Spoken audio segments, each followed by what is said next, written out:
slow down on specific keywords that are commonly found near that location. Keywords here are going to be 47, New York, Giants, anything relative to a bar, the name John. Sorry, John, but you're going to be attached to this. So, anyway, here's why the place is haunted. John used to sit in the back of the bar, your right, my left, and he would tell the bartender if the cadets coming over from the Citadel if they were old enough to drink or not. One night, two guys came in, they weren't old enough to drink, so Big John had the bartender throw them out. They left pretty angry. They came back the next night and they tried to steal the cash register from the front of the bar. John saw what was going on, he slammed down his beer and went over and just started pounding on these guys, just beating the heck out of them. A couple of gunshots went off. John got grazed in the neck, and the bullet landed behind him in the wall. After being the only one that's been shot, John got up, goes back to the bar. He tells the bartender to get him another beer, get the two guys on the floor in an ambulance. Irony of the story, nobody died in that story. Normally I tell you there's a ghost story or something's haunted, it's normally because of a death, right? Not in this case. What's haunting the place is the bullet hole. It's allegedly still there. Even if this new renovation of Big John's filled it in, they sealed Big John's blood inside the building. There's no way they got every single drop out of that wall. People that sit in the front of this bar tend to get a little queasy, nauseous, or headache. Again, this is a real thing. Like, I see you kind of grinning over there, but it is a real thing. I see it all the time because people meet, they go there for dinner or a drink or two before the tour, then they come out and they're puking on the side of the road and they're spinning and the whole 9 yards. I see it all the time. This is why we're here. This is the heated warning. We're seeking out paranormal activity tonight. I'm taking you to spaces that I know are paranormally haunted. In the event anybody feels any of those symptoms, I need to know immediately so we can move the whole group and get that person to safety. Is that fair? Again, Fair some enough. people, this is normally what scares the moms and dads, like, holy cow, what the hell could we do? Well, I get my kids into here. So, let's get your mind off your own So health. Blake and Haunt a place. It's honestly, it's about the raised emotion. So whenever I'm looking for places to investigate, it's about the raised emotion of that location. It doesn't necessarily have to be a bad thing. It could be a wedding day. And it was the bride died at a young age, and that was where she wanted to be in the afterlife. I look for that raised emotion, and it honestly doesn't matter if it's blood, if it's whatever. It's the attachment that's there. We had a big earthquake here in 1886. If you didn't know that from another tour around town, no, you do. This building is allegedly where the first death occurred from that earthquake. The white mantle you see in the middle of the building also wraps around the front on the very busy East Bay Street side. Apparently, a piece of that white mantle broke off, hit somebody in the back of the head, and killed them. And the previous owner of this bar, in between the Big John titles, used to see dark shadows in the middle of East Bay Street after closing. It just said, I'm here for you. I'm here for you. Kind of vague. I like the October piece better. We're going to talk more about, I love how she's so laser focused, by the way. I know. So, I say this allegedly piece of this story because I have no proof. It's usually just a great segue so nobody's thinking about getting sick on the tour, even though I just brought it back up again. So, are we ready to go learn more about these devices? Yes. All right. Are you guys tired of hearing me talk yet? I hope not, because we got 2 more hours of this. Let's go do this. All right, girl. You're in charge. I was having a really hard time. Anything this thing saying? Oh, you're saying? Yeah. I'm just filming as we're going here. If you want to put your bag away, it's up to you. Yeah. I'm going to throw this We're actually away. making a left right here. Trash cans here.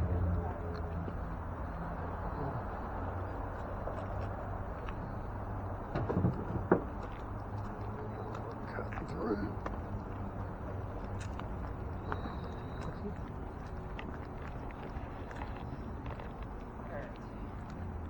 So, we're not going to be in this space for very long. This is just so we can talk more about your devices and kind of give out some examples now that everything is in your hands. So this is the big red barn lot. This is where we keep some of the horses for your carriage rides. So obviously that's what's inside the big red barn is the horses, and they can hear us, which is why we use earbuds with the spirit boxes. They don't like white noise. The history here is very simple. I made it that way on purpose because it's a great example for pretty much every device in my bag. This is the same red barn that held horses that delivered milk and eggs to the residents of Charleston. Keywords being delivery, milk, eggs, anything relative to a state. So what's the first question everybody wants to ask a Ouija board or a spirit box? You guys have seen movies or TV shows. I have a question for you. What's your question? Device. What does it mean when it's bouncing the sound? It means that's in the sky and it's going in between the tree limbs. We haven't gotten to that part yet. Okay. I just want to make sure. Is somebody here? Perfect. So in the event that you hear no to that answer, to that question, that means somebody's here. Yeah. So that's the whole point. That's the question that I actually was looking for, so good job. Kudos to you. Now, the whole point of this is that we're not going to be asking yes/no questions all night long. And those of you with spirit boxes and communication devices, you can share your earbud with somebody else in your party, so that way they can actually help you listen. But we're going to be going after the details. For example, if somebody's here, tell me what color the big red barn is. Obviously, that would give us some kind of verifiable proof if we heard or seen the color red. So keep in mind that you two are using like song lyrics and DJs to be able to convey messages back to us. The color red might not be available to a song lyric or a DJ, but fire truck, blood, heart, those three things are specifically red, and I would take that as a direct answer if it came directly after the question. However, there's enough gear out here that you guys should be able to come up with at least two things, of going on inside your cameras or your other devices, even the millimeter that I'm holding, based off of, I'm going to require that there's at least two things going on before I label something paranormal. Just for another example, let's say Pearl's word list over there has the word art on it. That doesn't mean anything to us over here. But then Cynthia, here's the number 40. Put them together, Art Faircloth was number 40 on Big John's team. You guys see where I'm going with this? This is about puzzle pieces, and you guys are collecting, and I'm putting it all together. Yeah. Now, again, I'm not going to know everything, just so you know. I'm not Google for It these is not a spaces. philosophical. It is not a something. It is not a something. It said. Philosophical? Do you I hear? can't understand nothing it's saying. Do you hear what I? Is she No. hearing what I hear? No, they are not synced Okay. up. And I do that It is purposely not. so that way you guys It hear is not different things. philosophical. It said. Not philosophical, and something about October by Big John's. Very interesting. So, do you hear like noise coming through? Like Yeah, I got noise. Okay. I just, Something about coaches. I think it's just coaches. Are you guys getting? Obviously, Is you're this what you want me to do? Right, and this Okay. is exactly the See, gist. this of, like, is the type of stuff I'm telling you. as far as you're getting used to it, you're going to get better with it over time. And you might not hear something loud and clear until our very last space. I don't know. I mean, I don't I wanna. hear music, but I can't make out the songs and Mhm. stuff. Well, even if you hear a DJ come through or a song lyric, Okay. So try, I'm like those are a lot. getting, Those are a lot easier because there's no music and noise behind it. So when you hear a DJ talking, let me know what the DJ says. Those kind of things. Okay. As far as cameras go, let's move on to those. So cameras. First off, we're going to be in spaces just like this where there's people's cars and people might be walking by. People don't like to be filmed, and they definitely don't like their cars to be filmed. So just kind of be respectful to other people's vehicles. Imagine if it was your own. John, with your camera, it's nice and easy. Like the slower you move, the easier it's going to be able to find something in there. Right. Spot checking your videos. So I don't always follow up with the cameras in real time because they have all the communication, and I'm measuring all the electricity to make sure we're all safe. But again, with the cameras, yours is just nice and slow. I did that on purpose so you can actually help her listen, and Yep. that way you guys can actually work together. They're all me sales. Raphael, with yours, a couple of things. I know I said don't film people, but I do want you to try to keep one of us in view at all times. The reason why, I make the joke at the beginning on purpose to, instill it in your brain, we're the warmest thing out here, especially, during the month of January. So it's much easier to find a cold spot when we have a hot spot in the frame. The other thing, keep the sky out of view. Yep. The reason why, blue dot defaults to the sky automatically, Automatically, yeah, just because there's no surface. So some places that's going to be impossible. Just do your best. Whenever I give you the cue to start your video back up again, like start recording, make sure it's in the exact position that you have it now with the camera on your left, and make sure that the picture is horizontal. Otherwise, YouTube doesn't know the flippies when I splice it all together. Otherwise, part of your video will be sideways. So just make sure that camera's always on your left-hand side. All right, any other major questions about your devices before we go learn some real history? Wow, you guys are an easy group. You guys got to interrupt me every once in a while, like Cynthia. Like she's got it down. Yeah, I'm super hyper. All right, let's go learn some real history. Can you make out what they're saying? I'm getting words, but It's hard to understand on it. yeah. Yeah, we just said it. I don't hear nothing like she hears.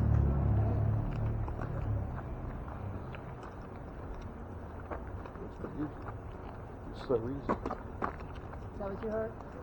It's so easy. I know Pearl's here, even though she hasn't said a word yet. Still. Mayor. What you got? Mirror? Mayor. Interesting. Whenever you want to see the full word list on this guy, click the little white box next to on the right hand side. And you'll be able to scroll through it. Give it 5. Won't go no further. Never go after Rico. That's okay. That's why I'm here.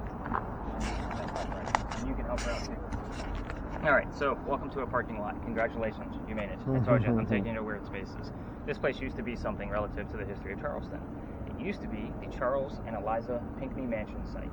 Their mansion actually sat in the front of this space, facing East Bay Street. Eliza's garden was lined up with Five Church Restaurant and came all the way across, and we are standing in the servant and slave quarters for the home. That's the layout of the land. All of you communication device people, actually I should say all the ladies, I am not going to be giving you questions like what color is George Washington's white horse, like what we did over there with the big red barn. This is where I start withholding information on purpose to make sure you guys have a genuine experience, and that way you guys aren't getting those subliminal messages. So, with that said, Eliza and Charles had a son named Charles. They had a nephew named Charles. That's 3 different Charleses. That's why we look for secondary clues. We need to know which Charles we're actually talking to by looking for a secondary clue. So, the son and the nephew were signers of the Constitution for South Carolina. That's a big deal for us, but I hate politics. We're going to move on. Just because, again, I hate politics more than everybody here. You look like laser focused, like, wow, what's he going to come up with? Just the look in her eye, guys, I'm telling you. She keeps, like, glaring at me.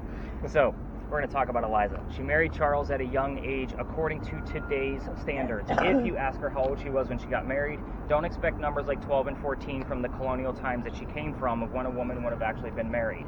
Think of today's standards, and the reason I bring that up is because her husband was over double her age. A creepy age gap in the 1700s, definitely a creepy age gap now.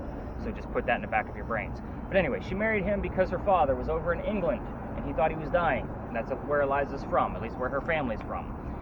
He's trying to bring all of his kids home one last time so he can see them. And Eliza didn't believe he was dying, so she stayed put. It's 1744. You don't get married in that year for a green card. We're not even a country yet. So she did marry him out of love, and don't poke the bear. There's no foul play, no love affairs, nothing like that.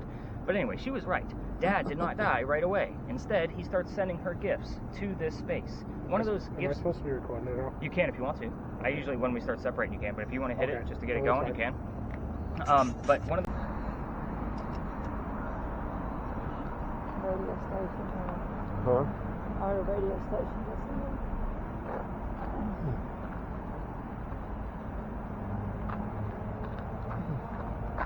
Are you here?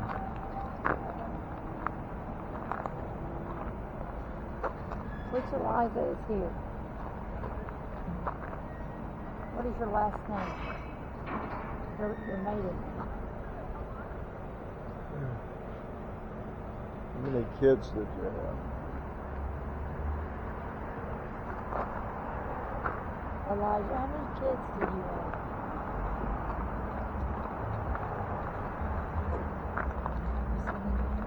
Hmm?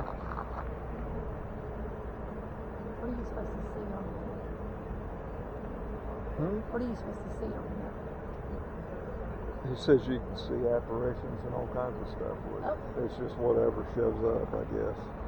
He said you'll have to go through the film to see it, though. You won't really see it on the camera. Elijah. Are you here? How old was you when you died, Elijah?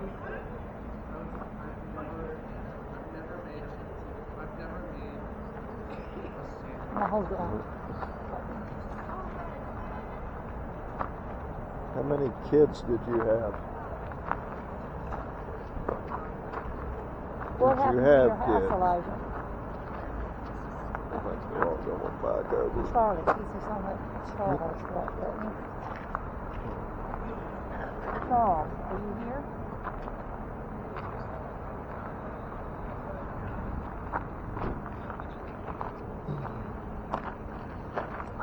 It's hard, isn't it? That's annoying. Yeah, honestly.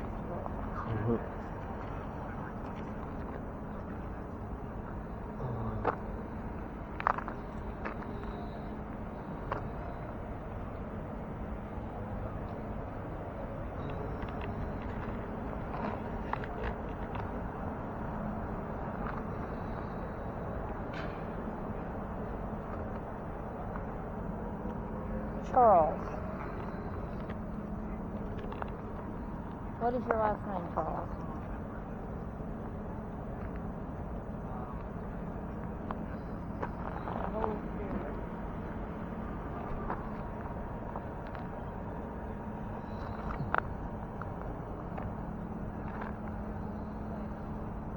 What was the woman's name again?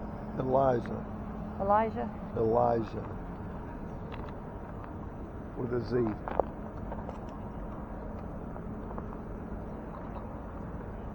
What happened to your children?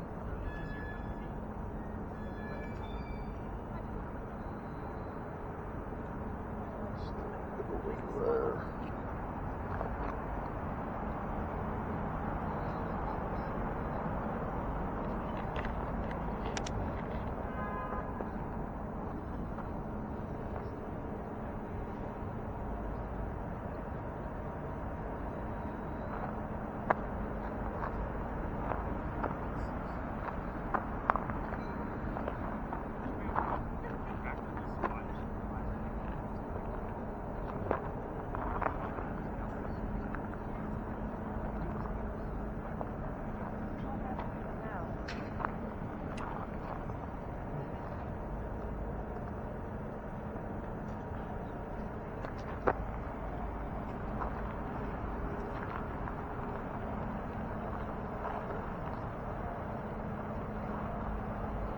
Who was at your funeral?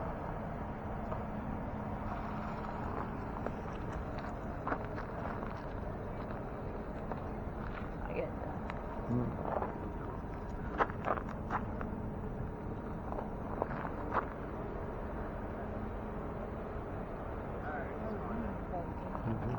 What do you got coming out of there now? Anything?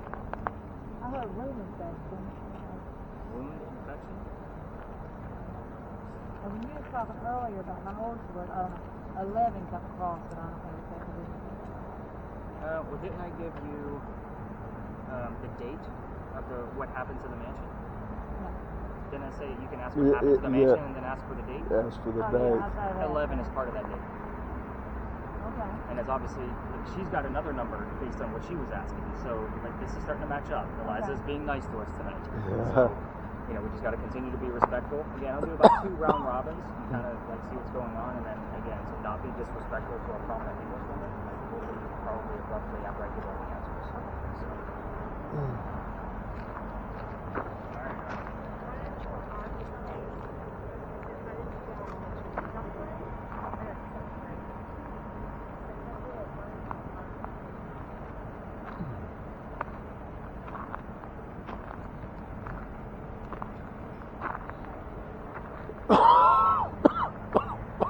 Excuse me.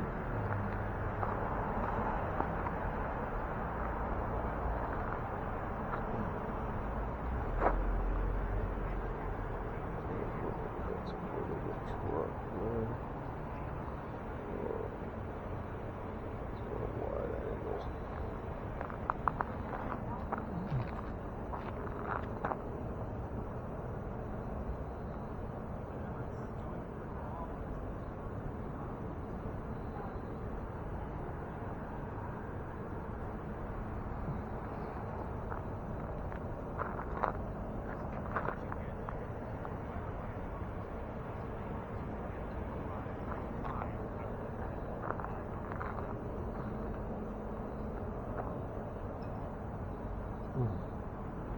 Somebody's open.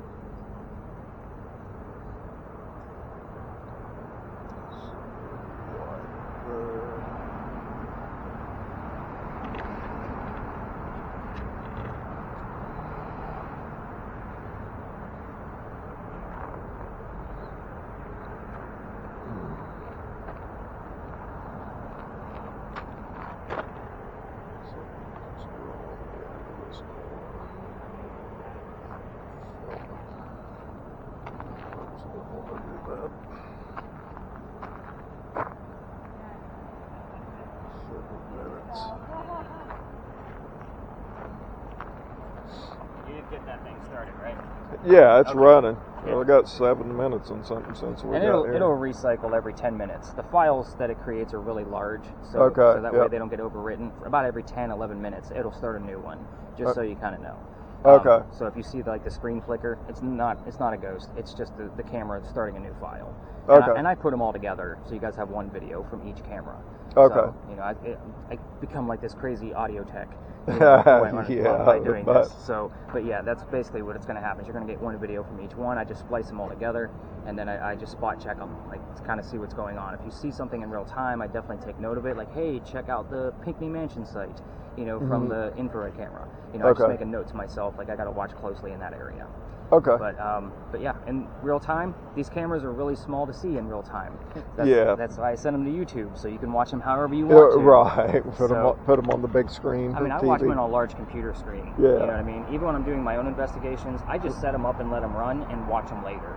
Like Okay. I'll normally put them in a room or in an area, and Right. I'm doing other things, and I just let them do the work for me, and I just watch them later. That's Yeah. how I normally do it, because they're just too small to watch in real time. Right. But if we're not doing it, we're not going to capture it. Well, that's right. That's right. Yep. That's cool. Alright, how's your word list coming? Anything else you want?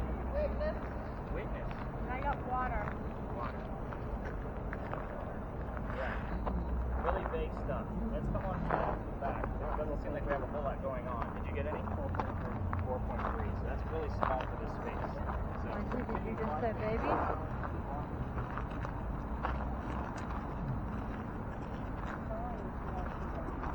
Excuse me. Whew. Burp.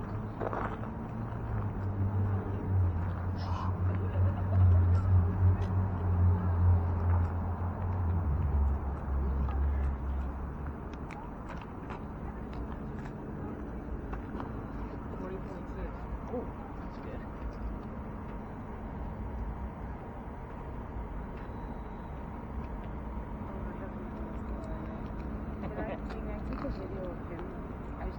It's your night. I don't know. You have a blast.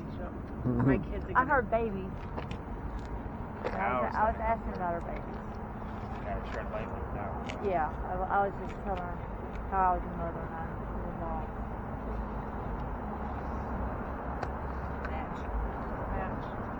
Match. Is that what you have? Nice.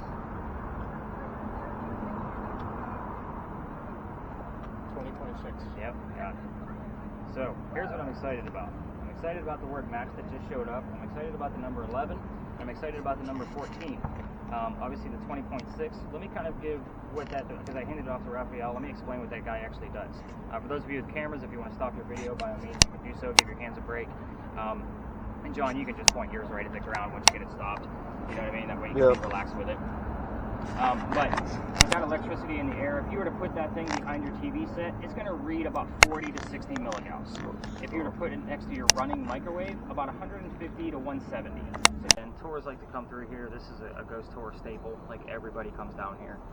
So just kind of point your camera the other way when they're coming through. And we'll be here for a few minutes, and she'll be able to catch up with the regular audio. Unless, of course, something else goes awry, then we'll figure it out. So, what's that? What song? What song? Honestly, I don't even know the name of it. Did you hear a lyric? No, I can hear it's very faint. Okay. It's like me, you get 2 seconds of it and it's like, I can't do anything in that tune. So, first thing I do in the morning, after I kind of look over the word list and kind of just see where we are at. 93.5 to 83.60. I'm going to write it down because that's a weird one. But I listen to that recording first because that probably takes me the longest amount of time. And again, that's my first cup of coffee. I'm listening to that guy every single morning. Oh, wow. So you get used to it. You real probably fast. hear a lot I don't. Oh, trust me, you're going to see what I catch out of that guy. 8360. I never noticed how hard it was. Yeah. Because probably all the ones I've ever messed with has all been fake. Stand up. That makes sense here. It's not necessarily that they've been fake, but the super fast methods that you see on the TV shows where it's like, Right. you're not going to capture as many things coming through, but what you will find is probably more relevant to the space. I call that the ratio of accuracy. What I'm doing with you guys, because you've never done this, is I'm just creating a grab bag of stuff to see, like, not to say what's going to stick, but what matches, like what's going to match up with something else. It shows you, like, ghost hunting, this is the easy way to do it.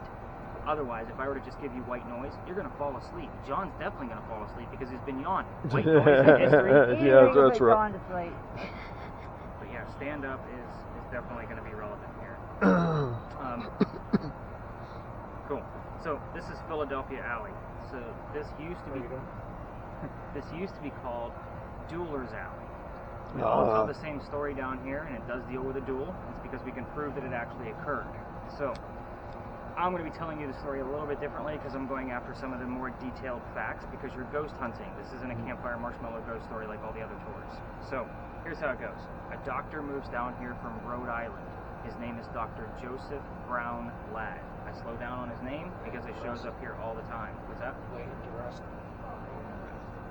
He's already buried. He's already been laid to rest. Unless he's just telling me to quit talking about him, which I'm not going to do. But at any rate, he moves down here because he's supposed to get married to his fiancée, Amanda.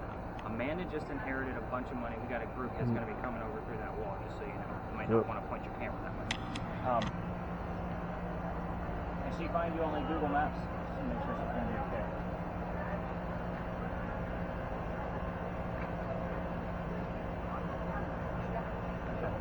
So Amanda just inherited a bunch of money from her dead parents. She has an attorney helping her out with all of this cash flow, and the attorney thinks that Dr. Ladd is just after money. We're gonna let them pass by. So, oh, you're good. You're good. We got kind of a big group.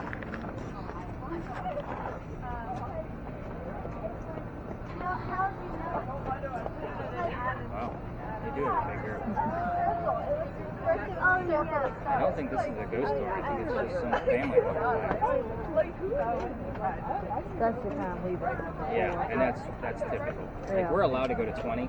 I just won't do it. Yeah. 10 is my max. So. Wow. A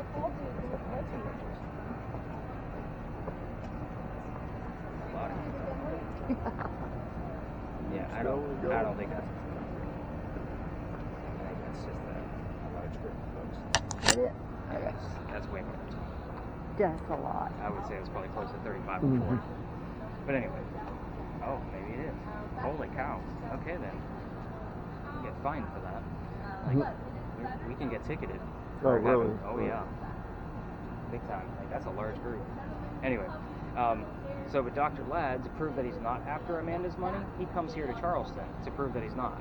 And the coachman that brought him into town set him up to be robbed and killed. It wasn't a good start to just stay in Charleston. Oh, Lord, I guess not. What'd you get now? I'll write it down. It's weird. I don't know what it is. But that's a weird, I mean, we don't talk about platinum records anymore. It's weird. But at any rate, so somebody was walking by and seeing what was about to happen with this coachman trying to kill the doctor. This guy's name was Ralph Isaacs. I stop on Ralph because he has the same initials as where the doctor came from. Ralph Isaacs, Rhode Island. RI shows up here a lot. I do have a digital Ouija board in my bag, like it's a new device I just invented, and the reason why I bought it so quickly was for this alley, because it obviously gives you letters instead of whole words. The hope here is that you're going to get initials, anagrams, full spellings, that kind of thing. It's an amazing device.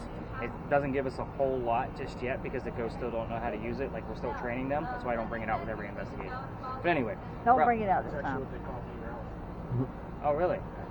You know what's funny is that name showed up 3 times the other night from this young lady who claimed to keep hearing it all night long. Like, it was in 3 different spaces. Where are you guys from? Boston. So what'll happen is at times I'll get a nationality or where somebody's from along with their name, and it'll show up several times, and it's almost like a prediction of who's going to be on my next tour. Now, this didn't happen last night. This happened 2 nights ago. Now, the young lady that heard it, she was of Spanish descent. So I was actually expecting her name. Okay. I didn't want to assume with the last name, but it is there. But it was one of those pieces where I didn't have anything else, but we might have the word Boston in there that I may have missed. I don't remember putting that in their notes, but I'm definitely going to go back and look. Because she heard his name, like Ralph, several times. So again, I'm like, there's no way she's hearing it that many times. It's not a common name. Like, not to hear on the radio. You know what I mean? That's just not something you hear. Not over and over. Right. And she's like, if you don't believe me, you go back and check. I'm like, I can't. Yours doesn't record. But at any rate, oh wow. There's no way she got through that whole story that quick. But anyway, Ralph tells the doctor, dude, you don't want to stay here. I know this guy. He's going to try to kill you. Why don't you come with me? I'll take you down to 59 Church Street. You can rent a room from some friends of mine, and you'll be good to go. So 59 shows up here a lot as well, as does the word church, where we get the full address. The doctor took him up on the offer. They become friends. The longer the doctor stays here in Charleston, the more money he starts to make. He's proving his point that he's not after Amanda's money. So she gets wind of this. She's coming down so they can get married. And Dr. Ladd became known as the Whistling Doctor. Again, every haunted city you're ever going to visit has a cliched whistling ghost. I'm just going to point that out there. We actually have proof of this one. I'm going to get to that. But Dr. Ladd and Ralph go see plays together, but they can't sit next to each other. Why? The doctor makes more money. He gets better seats. That's just the way the hierarchy is here in Charleston. So they talk about the plays on the way home. They went to go see Richard III from Shakespeare one night, and they're arguing over the new actress that was here. Dr. Ladd thought she was fantastic, but Ralph, not so much. The argument gets really heated when Ralph is insulting the doctor's fiancée, Amanda, back home in Rhode Island. So they go their separate ways. Ralph has friends here. He goes to his friends at the newspaper, puts an ad in the newspaper telling the whole city of Charleston what he thinks of the doctor. Kind of a, you're a disgrace to society, sir, kind of mentality. Dr. Ladd sees the newspaper ad and rebuttals with, we're going to go to Jeweler's Alley. We're going to settle this. And that's here. Yeah. So they came down, they took their 10 paces, they turned, the doctor pointed his gun in the air, and he shot. He didn't want to kill his friend. He just wanted to have the courage and bravery to show up to the fight, which is often what happened at a duel. But Ralph has his one shot, and he puts it in the kneecap on the doctor. So his phrase of stand up makes sense to me. So when the doctor, drops to the ground, he doesn't die. Ralph proved his point that he's still pissed off. So the doctor's friends pick him up. They carried him home to 59 Church Street, where he dies 10 days later after refusing medical treatment. The reason why? He's a doctor. He probably tried to bleed out the lead poisoning himself. This is 1786. We're not talking about the same type of bullets we have now. It's not like the same type of wound. But again, all the ghost tours that come down here, they always tell you to listen for the whistles. We're using my voice recorder. That's part of the reason why I keep it on here is, for this specific alley, so you can listen for the whistles. If you're going to come through here on your own and try to, because I can't take you all the way through, and I'm going to get to that too, because I've been kicked out of here. That's the fun part of the story, me getting kicked out of here. Turn on your voice recorders on your phone, listen to it later, see if you get any whistles in the background. But keep in mind that all the locals know this story. Anybody walking up and down Cumberland Street or Queen Street is going to throw a whistle down the alley. I do it every single night. My garage is, we passed it, that little convenience store, my garage is right above it. So I have to pass the alley every single night, and I always throw a whistle down here ever since I got kicked out. So have you heard back from her? Have you heard back from her, by the way? No. 36. He died in 1764 at the age of 22. So those numbers don't add up to the doctor, but I don't know about Ralph. Interesting. So here's how I got booted out of here. Say that again? I said, here's how I got kicked out of here. Here's the fun part. This alley didn't come all the way through this way. So it was cut off halfway between us and Cumberland Street. So there's like a wall there. It's because this is where they kept the livestock for the city of Charleston. So they had to keep them blocked in. So that means those bricks down there are older. Those bricks down there are sun-dried bricks from slave children. There's a full handprint from a slave child down there and fingerprint swipes. And as I used to take my groups all the way through here, it was a matter of like showing them the handprint because we all need to see it. I don't care about the diversity of my groups. Right. We all need to see it. Show how far we've come away from slavery. Well, all my groups want to stand around it and try to get a reading out of it. I treat that brick the same way I do a grave. That kid is not staring at his own handprint on the brick he had to turn as a slave. Come along because it's right outside the dining room window of the beautiful mansion at the end of the alley. So, yeah. We're not allowed in residential areas after a certain time. And I didn't know that yet because I was still new at this. That was November 26th of 2020. The new neighbor came out. He was screaming and yelling. My daughter thought it was hysterical because Dad's getting yelled at. She was on the tour that night, and we moved on. The next day was Thanksgiving. I don't tour on Thanksgiving because I worked in retail management for over 20 years, mainly for Walmart. You can all feel my pain on that one. The next day was November 28th. The dates are relevant. So I get a phone call that asks me to go down halfway or to reroute my groups. We're allowed to go halfway. We're obviously not even halfway now. So I decided it's not fair for my groups of 10 to be working around 20 to 60. So I was like, we're going to tell the story outside and reroute. However, what I told my group was I don't believe in this story we're about to go through, which was a pirate story because I'm a vampire guy. I told them I didn't really know much about the pirate piece over there, but we're going to see what happens. Before we left, somebody heard the name Anne on a spirit box. Oh, that's interesting. What I didn't tell them is that we are going to be investigating the female pirate Anne Bonny. So I was kind of like, all right, we'll see what else happens. We get down there. I told what little bit I did know about pirates. Somebody else, here's the number 300. And I don't know what that means in real time. I'm like, I don't know. I'll have to look it up tomorrow. I wrote it down. We were there November 28th of 2020, and Anne Bonny's trial for piracy was November 28th of 1720. we were there on the exact 300-year anniversary of her pirate trial. Wow. So I went, damn it, now I got to learn about pirates. I'm a vampire now. So I read more books on pirates, including all of the original ratings and all of the captain's logs I can get my hands on to learn about pirates as much as I possibly can. Everything we're about to go through at the next space is going to be based off a minimum of 2 resources, just because we're dealing with pirate lore. That's where my master's degree comes into play in creative writing. I can take all of what I've read and say, okay, this came from this one, that came from that one, and what's actually legit. So it is a hit or miss location. We're either going to have a lot going on or nothing going on. I feel like we actually had about an average amount of stuff going on with the Pinckney Mansion site. I don't know anything that you're hearing or what you're missing in real time because I'm probably missing a lot. Because you're focused on me, and we don't spread out in this location because of the size and space and the amount of tours that actually come through here. However, I don't feel comfortable leaving because we're going to be going further up without hearing from Cynthia. Kind of find out like what's going on there. I just want to make sure she didn't get lost or hurt. So we should, if we hear from Ralph, or what's the doctor's name? Dr. Joseph Brown Ladd. For example, the song Brown Eyed Girl shows up here all the time, and I don't find it coincidental. Okay. So if you hear a song, sometimes it relates to it. Now the funny thing is, even though we might not hear whistles on my audio piece, the word whistle may show up on your end, or a song with just the whistling part of the song. That happens sometimes down here too. Okay. So just because it's music doesn't mean it's actually from a radio station.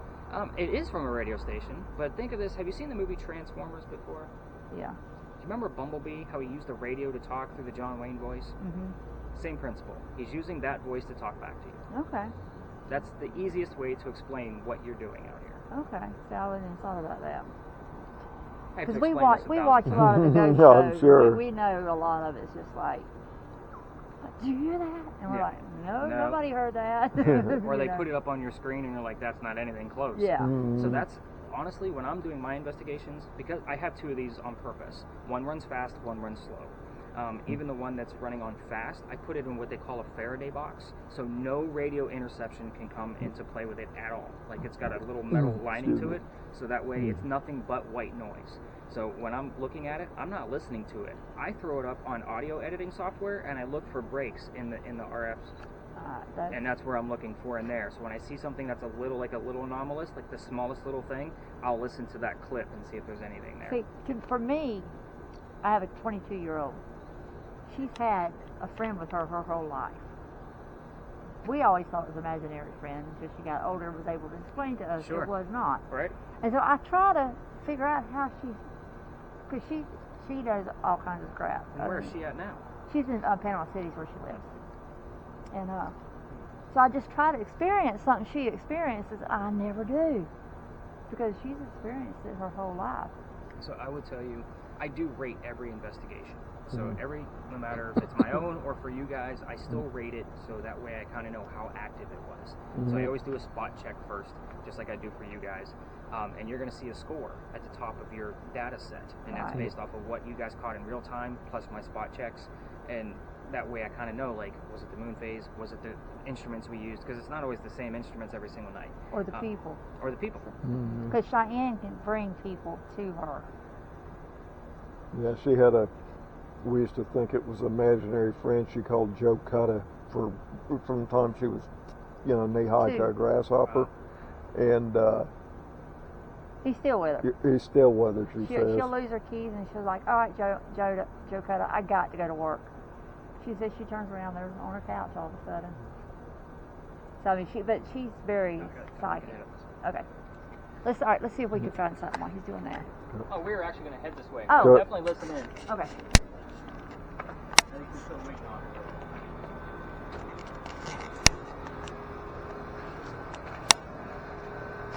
Stop here, just so you guys get the gist.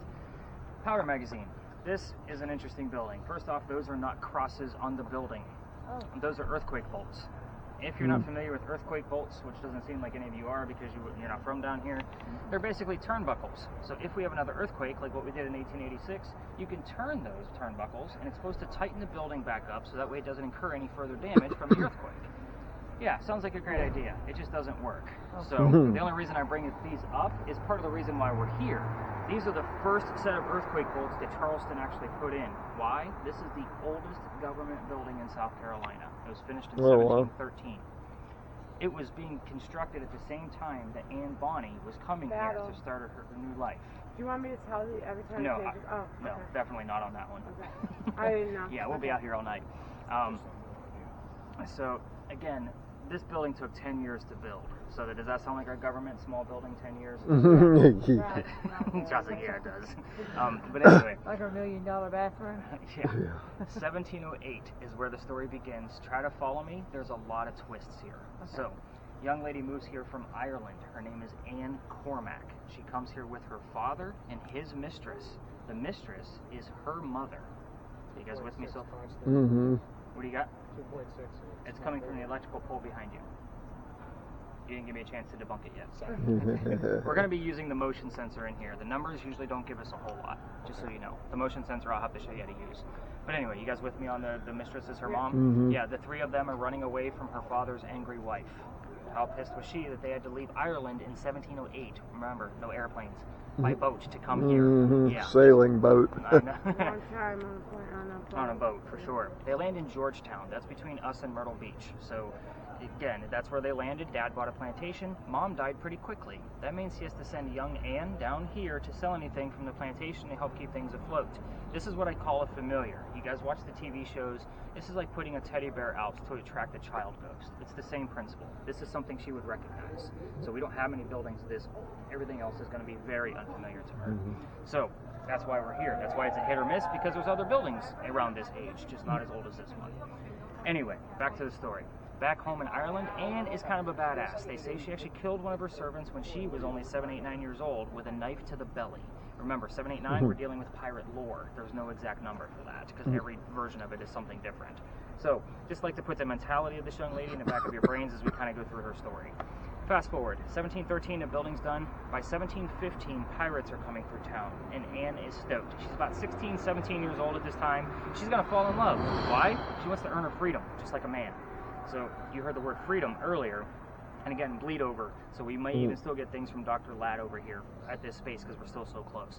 But anyway, first guy she falls in love with. Yes, I said first because there's a handful. We're going to go through them. It's a handy-dandy story. This guy is James Bonny. You already know where this one's going because you already know her married name, right? So Dad didn't approve. He's a filthy pirate. They run away to Jamaica. They got married. Anne Cormack became Anne Bonny, the famous female pirate that we know. However, James Bonny is not Captain Jack Sparrow that she was hoping for. This guy is a spy. He's a privateer for the British. So this is a coward in her eyes. This is not who she wanted. A few years later, she falls in love again. Guy number 2, John Rackham, a.k.a. Calico Jack. This is the guy that they based your Captain Jack Sparrow character off of. So this is the guy. This is who she wants. He has his own crew and wants to be part of it. Can't put a girl on a pirate ship. Anybody know why? Bad luck. Right. Thank you for keeping it family friendly. You don't believe half the answers I get out of that answer. So, anyway, he makes a deal with her. If you dress like a guy and hide your gender, you can be part of the crew, but you're going to be a girl in my quarters. So, let's put 2 and 2 together. She's a female in his quarters. She's eventually going to get pregnant. You can't have a pregnant pirate dude on the crew. Somebody's going to figure out that she's a girl.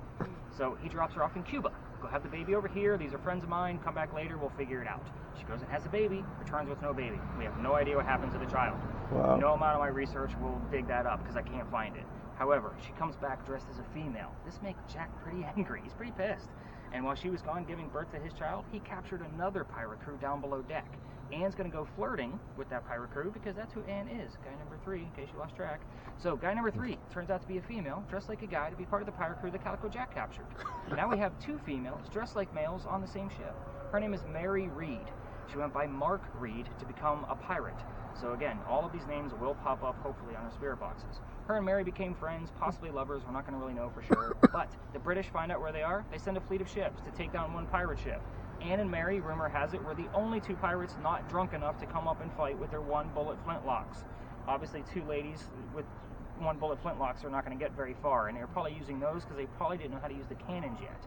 So, they get arrested, because obviously they can't take on the whole fleet, and as they're being arrested, she looks at her captain, her beau, Calico Jack, and she says, "You should have fought like a man instead of being hanged like a dog." The word dog shows up here a lot, just so you know. The judge wants to see the quote-unquote men that fought back so valiantly on their own. He's already tried and hung Calico Jack and the drunk pirates that wouldn't fight. They're dead and gone 2 days prior. Now, Anne and Mary go in front. They reveal their gender. He doesn't give a shit that they're female. He's still going to hang them. They're still pirates. So he's, they scream out, "We plead our bellies," basically claiming to be pregnant. You can't hang a pregnant woman in 1720. They're trying to save themselves yet again. He says fine. He delays the hanging, sends them both back to jail, and Dad is still up here in South Carolina with all of his Irish money. He bails out Anne, brings her back home. She remarries. That's husband number 2, but guy number 4. We're going to count Mary. We don't really know. She has 4 kids, dies at the age of 84. Yes, very abrupt ending, I know. We don't know much about her after her pirate career. Rumor had it she either stayed here or she went up to Virginia somewhere.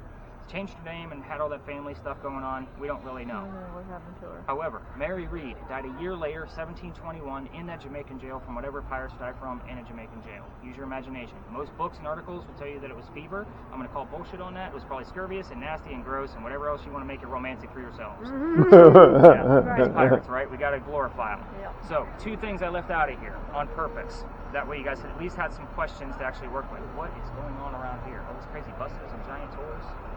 Wow.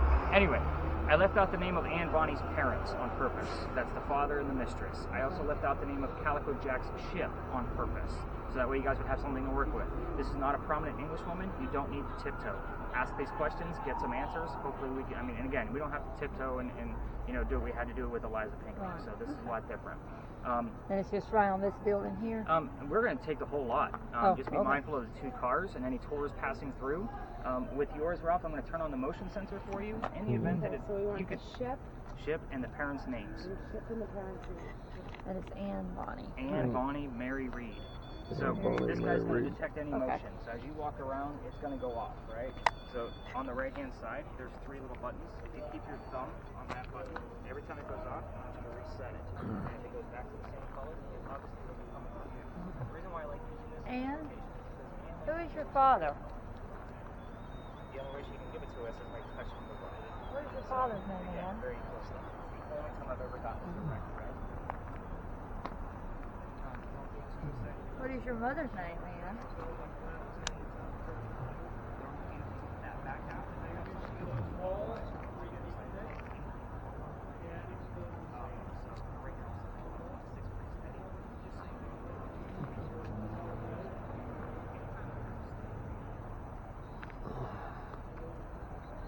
What happened to you in Cuba?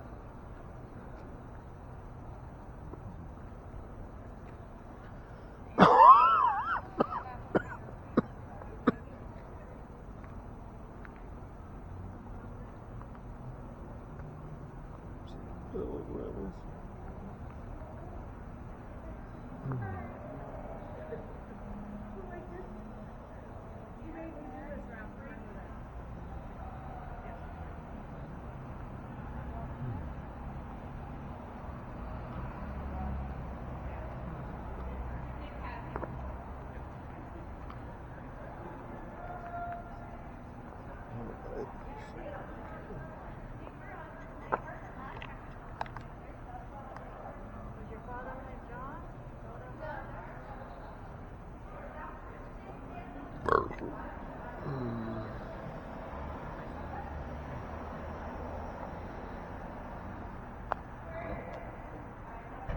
What was your father's name? Was it John?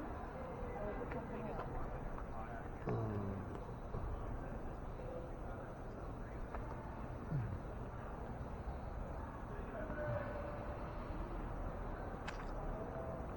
What happened to you, Mary?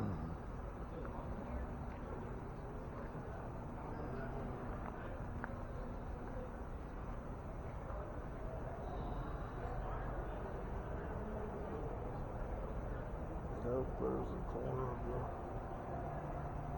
roof.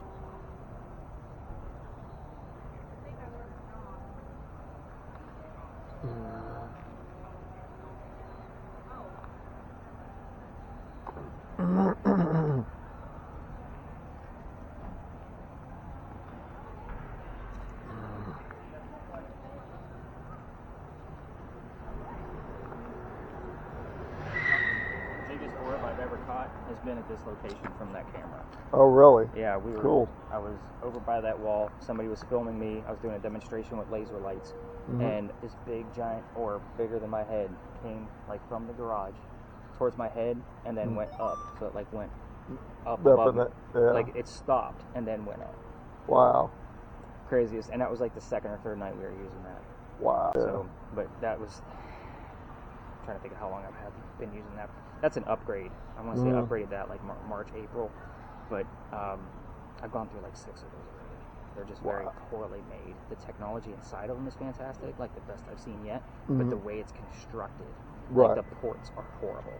I mean, I plug this thing in and out to computers, to the battery port. Right. I mean, and I've gone through 6 of them because they can't get the solder right on the ports. I've even changed the lights out just because, I mean, this whole design is mine, but the camera itself I bought from a ghost making company. But they sell you like these big bulbous lights, like normal light bulbs that are infrared. I like the LEDs better. You don't get as many false positives on the screen. Okay. And it illuminates a lot more. Plus, there's 4 built into the front of this that line up with the lens. Yep. So, now there's 24 LEDs lighting up everything. So that way it makes it a much brighter picture. Yep. Their construction on this, I've emailed them I don't know how many times. You guys got to fix this, man. They're like, nobody uses it daily. I'm like, I do. So, right. like, I understand, like, your ghost hunters are out once a month. I'm not. Right. Like, I'm out with this thing. I've been through, like I said, at least 6 of them. Wow. Like, that's a lot. Yeah. They're not cheap. No. So, and it was pretty short. I think I got 2 of them replaced at no charge. But yeah, the rest of them I had to put for out of pocket. Yeah. You guys are lucky I write all this stuff off. So. But that whole design me and my wife put together to make sure it's going to stay charged. The lighting is right. Make sure it's comfortable for you guys to handle that handle all night. Yep. Because the way they want you to design it, they want you on a single pod with a row of it. I'm like, that's just not comfortable at all. No. So, like, we tried it. Yeah. Like, I don't like it. So we came up with this ordeal, and it keeps everything charged. Like, when we get to the last stop, I'm going to move the charging port to the light just because it likes to flicker after about 2 hours or so, or close to 2 hours, and I want to make sure we're not going to get that flicker. So I'll move that port once we get to the next stop. Cool. Because the camera will hold enough charge, at the last stop. Yep. It should be fully charged. But, yeah, first or second night of that thing, I was like, holy cow, really? Yeah. Can't mistake what it is either. Yeah. Wow. All right, you heard anything else? I heard the song Bad Boys. Bad boys. Oh. Wonderland.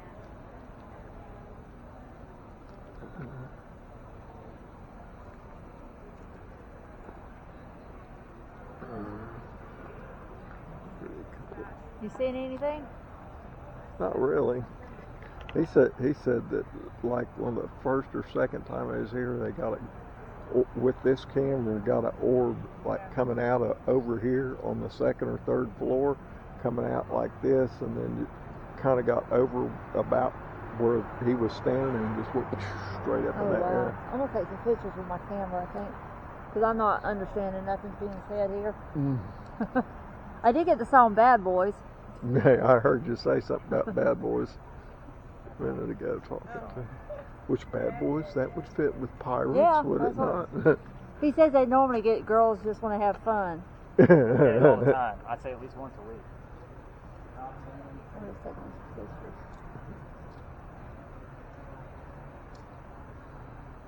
What is this blue light? Huh? What blue light? I think it's some kind of spots or reflections, because I saw like 3 of them on your lens. See right here it is. Yeah. It's got to be a reflection. Yeah, it's just reflection from the, probably with the street lights and the whatever.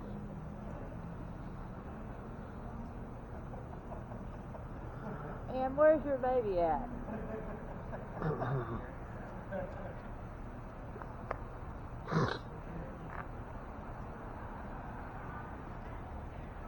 Yeah, Ann, what did you do with your baby? What happened? We want to know. Come on, Ann, give us something. Oh, I'm sorry, I'm all in your shot. It's all good. Was your father upset when you never came to see?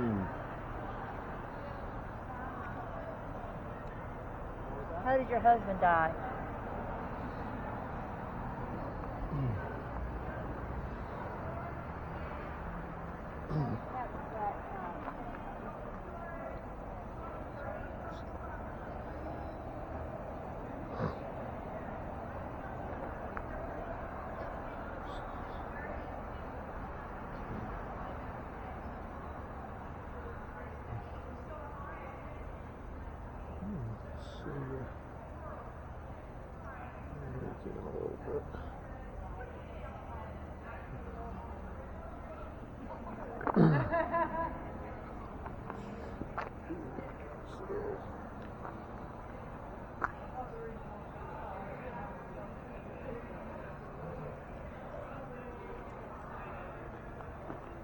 Give this one another minute. There's nothing like super defining just yet. Excuse me. I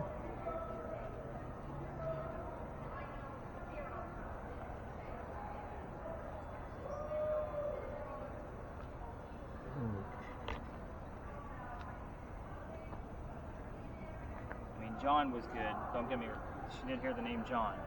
So that was Calico Jack's real name, John Rackham. Oh, okay. So, Okay. Until we have something else. Yeah. Excuse me. Anything higher than green?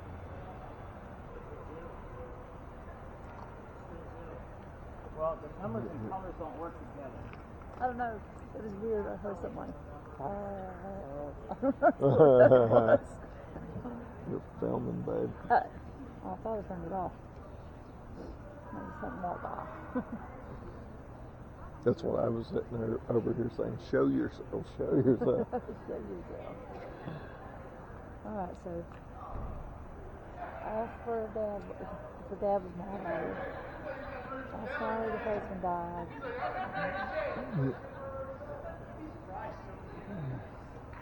And ask where the baby is. And Mary was the girl that left to die, right? That she was the lovers with on the ship, baby. I think so. Yeah. I think so. And I asked her what she had.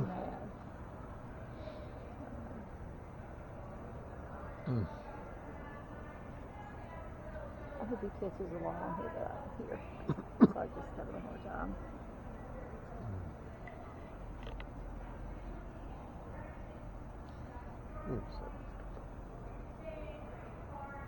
We got thirsty. What's your mother's name, Mary? Or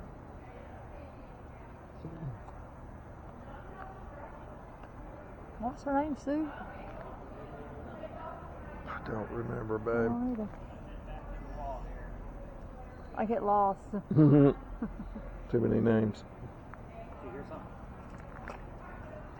Okay. Alright, come on over, Cynthia.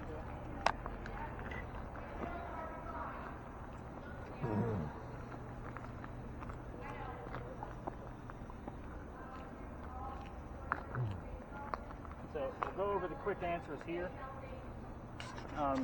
The only thing I'm excited about is that you heard the name John. Not.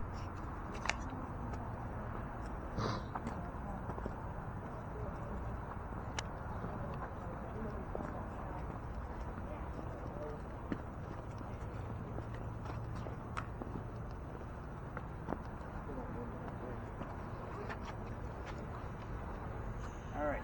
Don't get you hear anything? Nothing at all.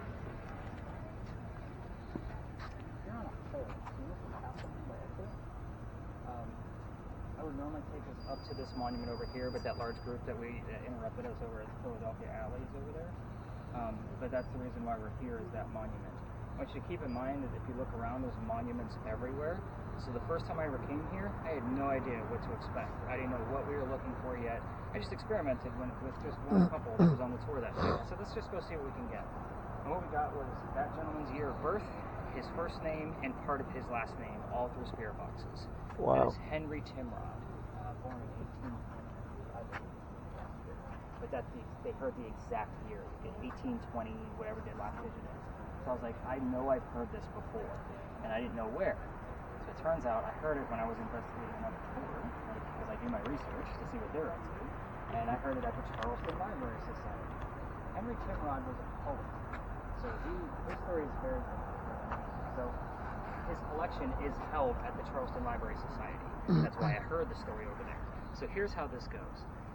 He was sick through most of his life, but you have to remember too that he was alive during the Civil War, so he wanted to fight for the Confederacy because he's from Charleston. So he goes to fight in the Civil War, and once he gets out to the battlefield, his friends realize, his comrades, that he's too sick to fight. So they sent him home, and they said, you know what, man, you'll be the voice of the war. So that's exactly what he did. He came home, and he started writing poetry about what was going on the battlefield and in the hearts and minds of his fellow Charlestonians. So what happens after that is he has a son. It's I think this is 1867, and the son dies at a very young age. I'm not going to tell you the son's name because that's one of the things hopefully you're going to find out tonight. I'm not going to tell you what his birthday was or how old he was when he died. Just know that he was young, and it's very tragic. So a couple years after that, one of Henry's college friends calls him up and he says, you know what, I have a cottage out here in Columbia, middle of the state. Come out here, finish writing the piece that you're working on, and get some peace and quiet, and you can mourn out here if you need to. So he goes out to the cottage, and that's where he writes his last words. His last words are, beholder of brief mortality, which is person of short life. And then he coughs, and it lands on the page. He had tuberculosis. This is a blood stain on the page. Oh, wow. The interesting thing about the blood stain is that it looks like a man writing over his desk. They call this the blood book, and they only show it one day a year at the Charleston Library Society. They only show it on Halloween, and you have to be a member of the society to go and visit the book. I'm going to show you the page where you can see his last words, and where you can see the blood stain.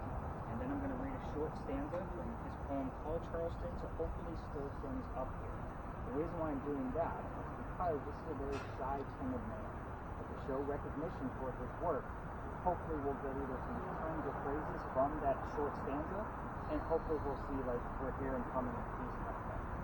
Now, a few weeks ago, actually more than a few weeks ago now, beginning in December, somebody brought one of those SLS cameras to my tour. Do you guys know what that is? That's the stickman figure. We had a full 8-minute interaction of a figure standing next to the monument.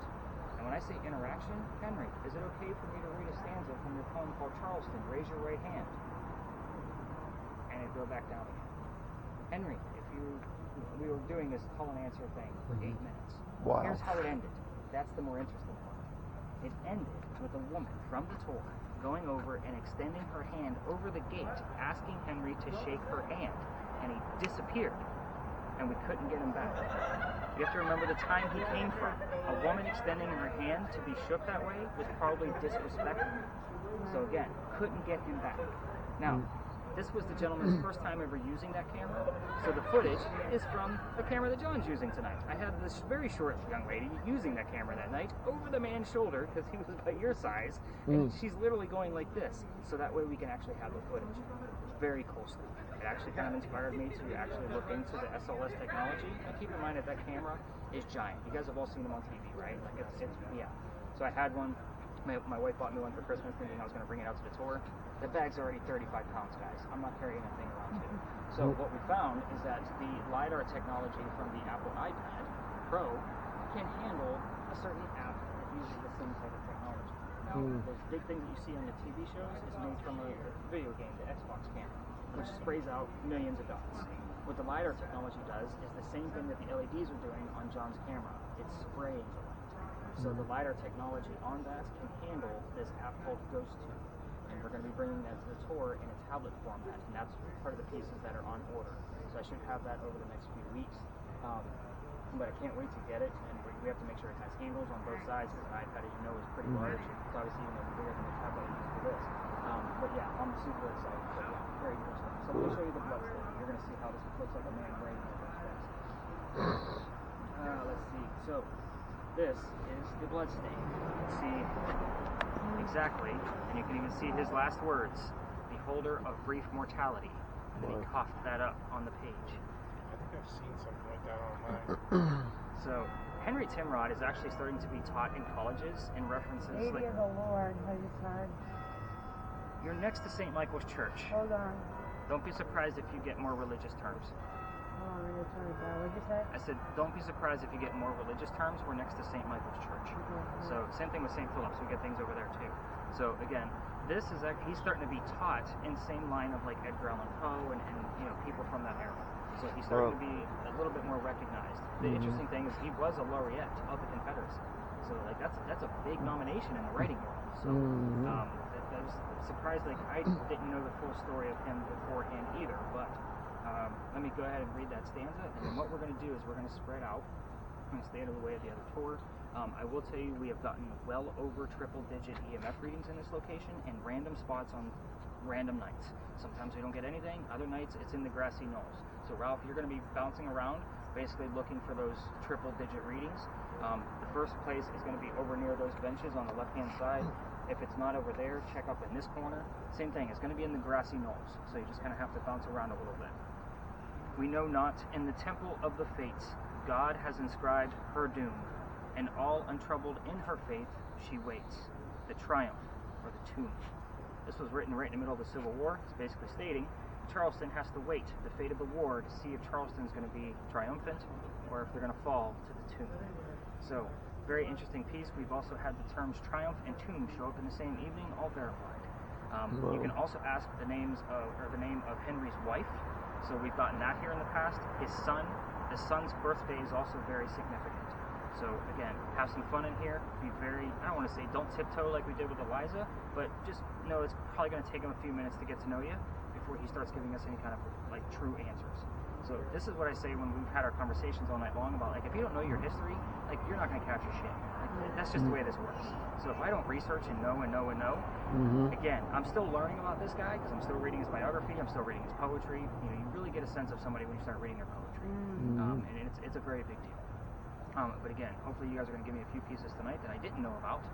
The college friend's name also shows up here, and I didn't give that to you either. So if you want to use that, by all means, do that. We've gotten that in the past, and we've also gotten his initials on that Ouija board device, like in concessional order, and it's 3 initials. So yeah, very weird stuff. Say the happens here. questions again. Name of the wife, Name of the wife, name of the son. son's birthday, or the name of his college friend. So keep it simple. Let's see if we can get out of this guy. We're gonna have some fun in here. Like I said, just be mindful of that other door over there.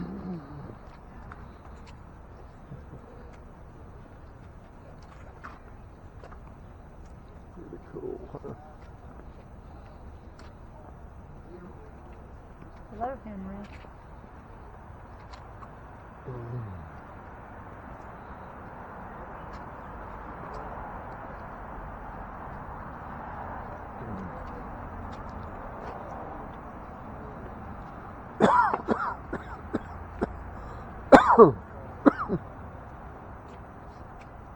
Hello, Henry.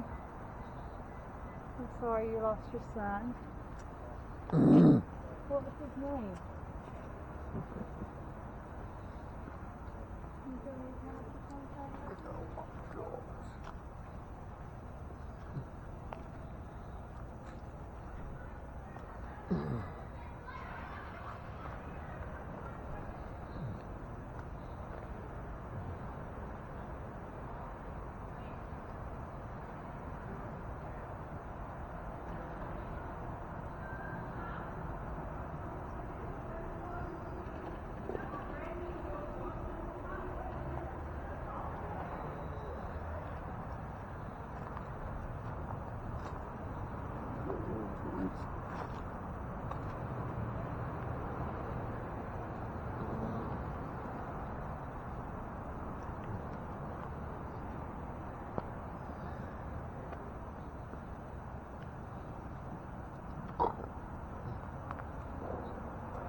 yet? No, Okay. seems like it's working okay still. Good. Yeah, I've just been noticing, like, towards the end of the tours, that's, again, I have to buy new equipment every 6 months. Like, I keep everything on a schedule, so I'm not blowing a ton of money all at once. And that's probably got allegedly like 2 more months to go. Okay. But we'll kind of see what keeps draining a little bit further and further. Like each minute notice it starts to flicker. Yeah, no, it seems like it's been Okay, it's pretty solid. We'll let it go. Yeah, I don't see any flickering. It would definitely be obvious. good. So. Yeah, I think it must have rolled a 10-minute here. Yeah. So.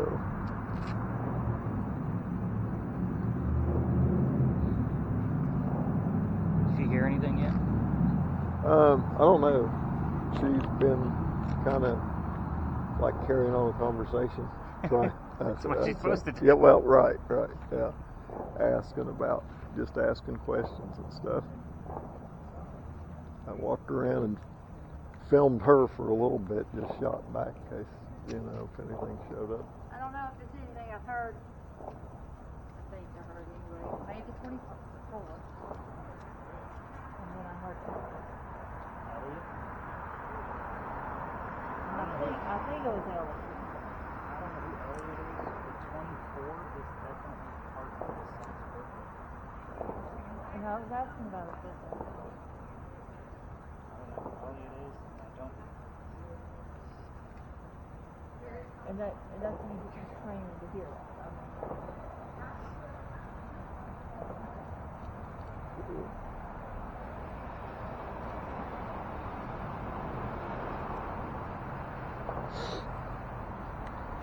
So a lot different than the other ghost tours you guys are taking?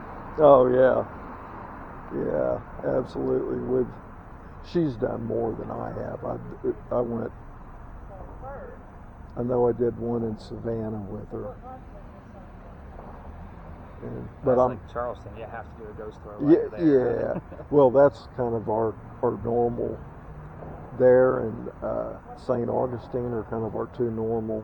That's where we go. Yeah, and because they're both within about 3 hours or so of the house. Where are you guys at again? A little town called Thomasville, Georgia. We're just across state line from Tallahassee, basically. Gotcha. But we were this is actually our anniversaries tomorrow. I'm like, let's try Charleston, for something, for a change. So, because we're both like history buffs, and especially back Civil War and Revolutionary War and that kind of stuff. So anyway, just thought we'd come up. What's funny is I really wasn't until I started doing this, like even on my own, like ghost hunting like 10 years ago. It's the only true interest I ever found in history. But now, I mean, my whole office is just covered in history books, and it's all separated by subjects based on my locations. Oh, sure, yeah. So I mean, I got 2 shelves of pirates. I got a whole anything dealing with slaves in Charleston time. You know what I mean? Right, yeah. How to keep up with all that stuff. Kind of down in the weeds with it, yeah. We're kind of been into it a lot. I mean, we did.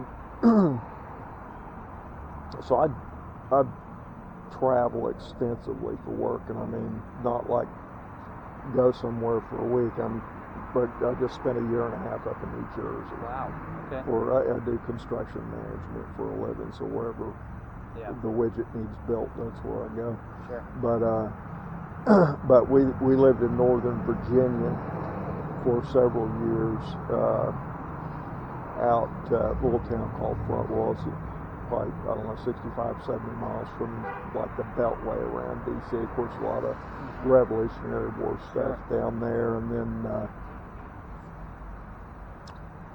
so we've been there down to Jamestown. We had one of our daughters. She lives in Wisconsin now, but she used to live down around Jamestown in Virginia and stuff. All that, kind of Norfolk area. Her husband's in the Marines, so we just. Always the history stuff is kind of. Well, we're getting ready to. So my in-laws live in Pittsburgh. Okay. So we usually go up there about once a year, and we just kind of back and forth it. And I told my wife this year, I was like, I want to swing through Philadelphia first. Before I was like, let's go spend 3 or 4 days Liberty there. Bell. Yep. And then we'll go visit your folks. Well, and so right outside of Philly is Valley Forge National Park, right? I worked in Philly, so one of the things widgets I used to build, I've done a lot of work for AT&T over the years on their wireless network, and I spent almost a year working just outside of Philadelphia, and I was a regular at Valley Forge over there. Yeah, it was just, I'd go hang out and hike the place and look at the monuments and the reconstructed barracks. 42. I don't know if that's what means anything or not.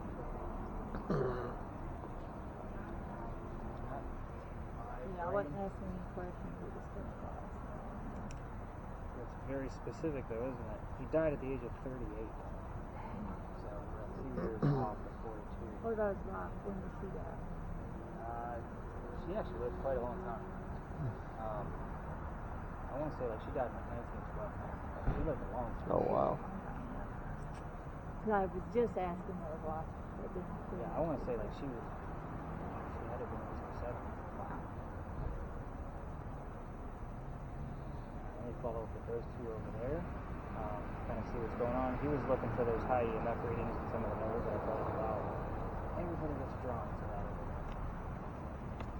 Very good.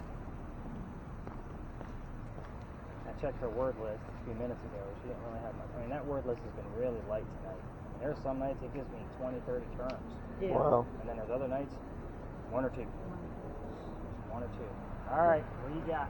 Really red. This thing is, it's a look behind you, Okay. and then I look down at this and it says plate. And then it said, I said, what's your wife's name? And it said Erica. Something like that. But the look behind you, and then I instantly looked down at that, and it said plate. It was kind of like creepy. I'm like, ah! And I'm not a guy that believes in coincidences at all. But again, he's a short little guy. It's not like he can chase us down. He's not like, please, get in the light right now. It's a little midget running after us.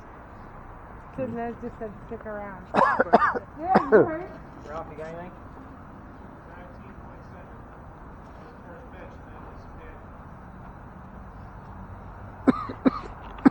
Excuse me. That's bad. Let him do another round robin Water. on that knoll, and we'll head over to the bench. And